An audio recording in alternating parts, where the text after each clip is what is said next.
Hello, boys and girls, ladies and germs. This is Tim Ferriss. Welcome to another episode of The Tim Ferriss Show, where it is normally my job to deconstruct world class performers of all different types from all different disciplines.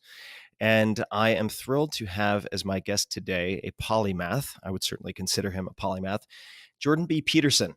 He has taught mythology to lawyers, doctors, and business people, consulted for the UN Secretary General, helped his clinical clients manage depression, obsessive compulsive disorder, anxiety, and schizophrenia, served as an advisor to senior partners of major Canadian law firms, and lectured extensively in North America and Europe. With his students and colleagues at Harvard and the University of Toronto, Dr. Peterson has published more than 100 scientific papers transforming the modern understanding of personality. As his book, Maps of Meaning, subtitled The Architecture of Belief, Revolutionized the Psychology of Religion. His book, 12 Rules for Life, An Antidote to Chaos, was published in 2018 and has sold more than 4 million copies internationally. His newest book is Beyond Order, 12 More Rules for Life. You can find him online at jordanbpeterson.com, on Twitter at jordanbpeterson, Instagram at jordan.b.peterson, Facebook, you guessed it, Dr. Jordan B. Peterson, YouTube, Jordan Peterson videos, and you can find his personality assessment at understandingmyself.com and the self-authoring program at selfauthoring.com. Jordan, welcome to the show. Thank you. God, it's hard to hear my name so many times without becoming somewhat nauseated. It's how I feel when I listen to my own playback in this podcast. And I'm thrilled to finally have you on the podcast. We are going to run out of time before we run out of material. And No, that would be nice. that would be a That good would be a thing. good thing. And I want to start in maybe an odd place, and that is asking if you could describe to my audience who Sandy Notley was. Oh, well, I grew up in a small town in northern Alberta.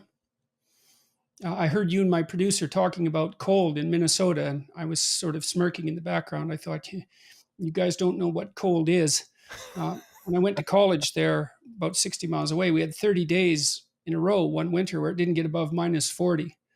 So anyhow, I grew up in this small town and in the province of Alberta. So that's the Canadian equivalent of a state. And we had a provincial government, the equivalent of a state government, and it was all conservatives, progressive conservative party. Every seat in the House was progressive conservative, except one new Democratic Party member, socialist, Grant Notley, who was the leader of the NDP. And he wasn't elected so much because he was a socialist, I don't think, because most of the people in my small town were conservative, but because he was a really good man. Anyways, he was the only opposition in the entire province for like a decade or more. His wife, Sandy Notley, was a New Englander and somewhat of an anomaly in our small town. And she was quite outspoken, New England intellectual. And she was our librarian in our junior high school. And all the delinquents and me as well, and maybe I was in that category, hung out in the library, weirdly enough, because she treated us like adults. And I started to work for the NDP when I was 14.